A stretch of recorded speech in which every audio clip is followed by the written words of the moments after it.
Hey, good morning, my people.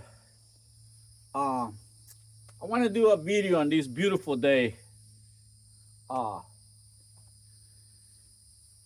here on my homestead. This video is going to be called The War in El Salvador. Uh,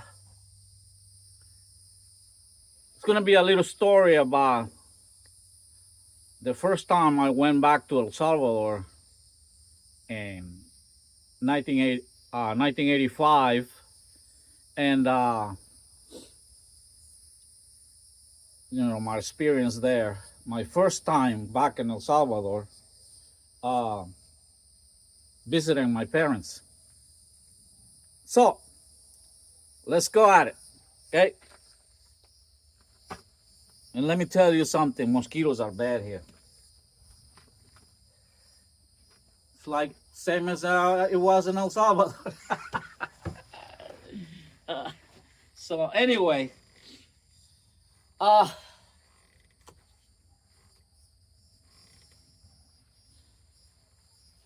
when I got my legal resident card, green card in 1985, I, I went back to El Salvador. The country was in a terrible war. Uh, it was it was full blown war, 85. But I went, and of course, I went back to the mountains where my parents live. Uh, from New York City to the mountains again. Of course, I was a changed man. You know, I was light years ahead already. Me spending 5 years in New York. So I got to the mountains, and from the airport to the house, we went through checkpoint, army checkpoints. It's like every 5 miles, every 4 miles there was a checkpoint, and they look at your passport. They look at what you had in luggage, and I didn't have too much stuff. I just had some clothes, and so I made it to the house up in the mountains. Uh, and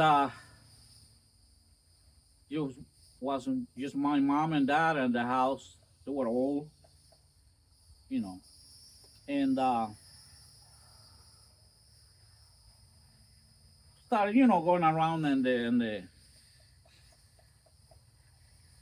the farm. My dad, man, these mosquitoes are bad. My dad had this, huge farm. He had banana plants. He had all kinds of fruit trees, and there was this mango tree, which all Salvadorians will relate with it. It's called mango de agua. It's a mango that is very sweet, even when it's green. Actually, the best way to eat it is when it's baby mango. You know, once it ripens, it's not really too much flesh, and so the best way to juice it or eat it fresh is when it's green.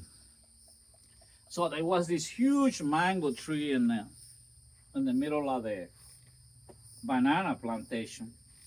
They has grown in a deep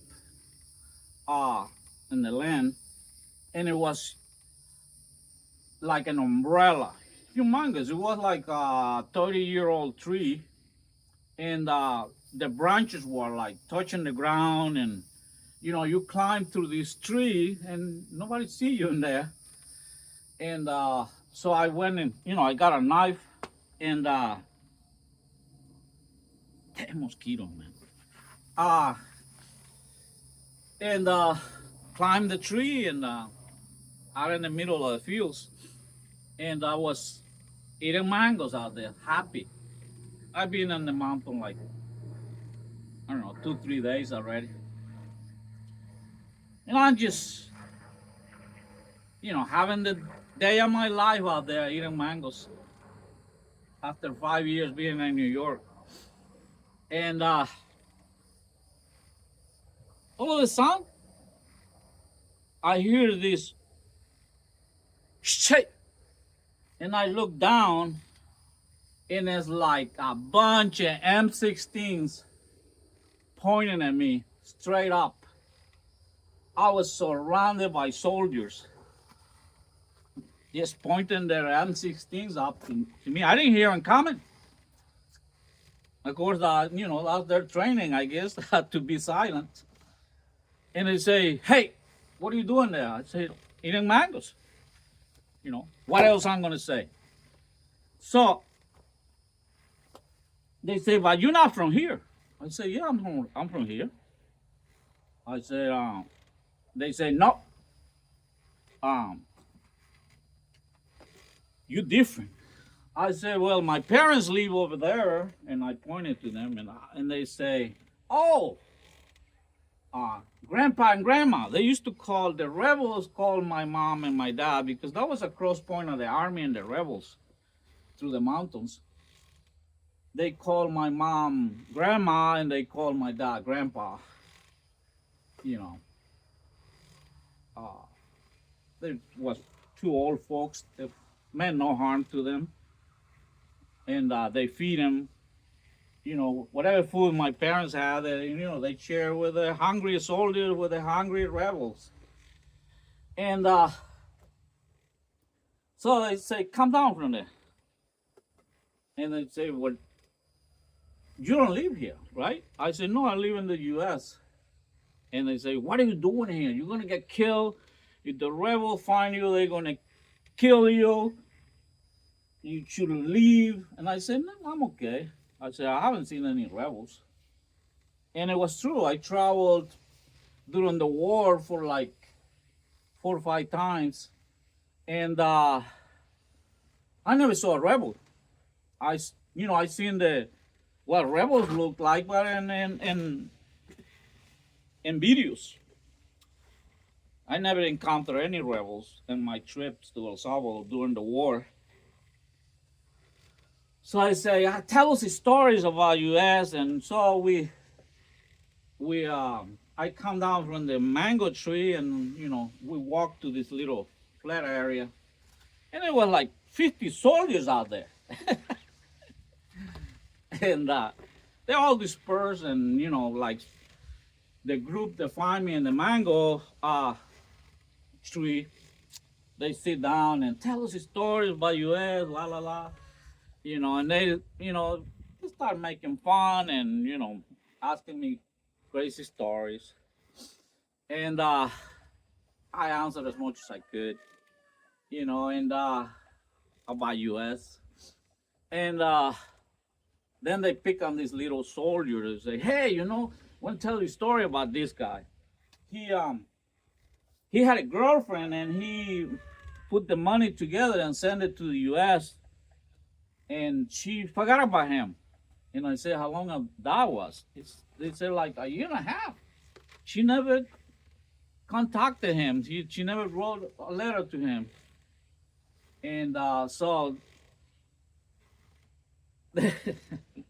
they said, "He got out, right?" And I said, "Well, I don't know." I said, "Maybe, she find a man over there, and that's it." And he's like down, and he's like, I didn't want to pick on the guy, but his uh, fellow soldiers, they were just making fun of him, and I got kind of mad. So, I tried to put out the fire. I said, things happens. It happens to many people like that. And I say it happens to married couples. One of them go over there and forget they left a family here. So then my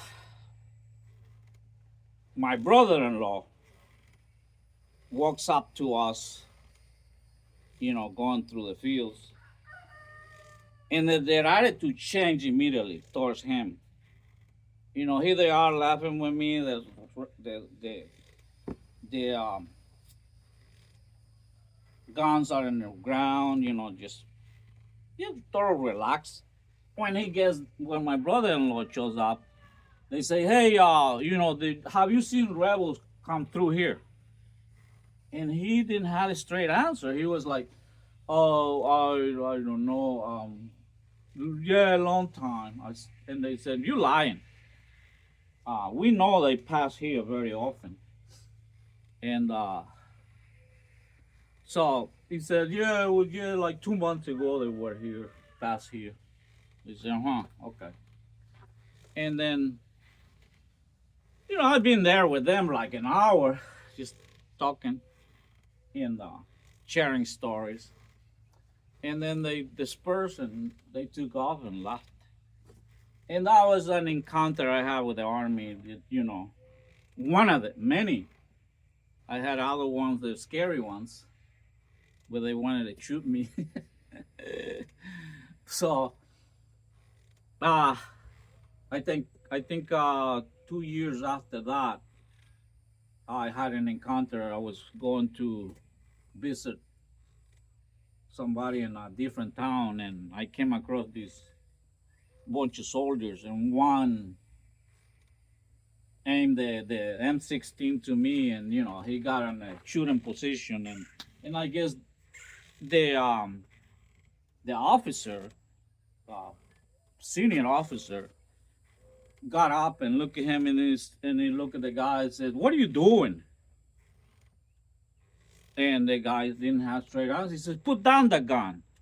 And so he put it down, and he said, "What's wrong with you?" And the officer approached me and said, "Where are you going?" I said, "I'm going here, visit these people." And I was close by the house that I was visiting, and they knew everybody. So I say the name, and they said, "Oh, okay, okay, cool." I left. So I had that encounter, that not friendly one, with a dumb soldier, because I was not a threat. I was just by myself, you know. And he put the gun on me like, he actioned it, and I guess ready to shoot me. And I have so many stories. I went during the war to El Salvador many, many times, and thank God, never, nothing happened to me. I went when the whole time when it was martial law, no traveling, and but I wanted to visit my parents, and you know, I kept on going.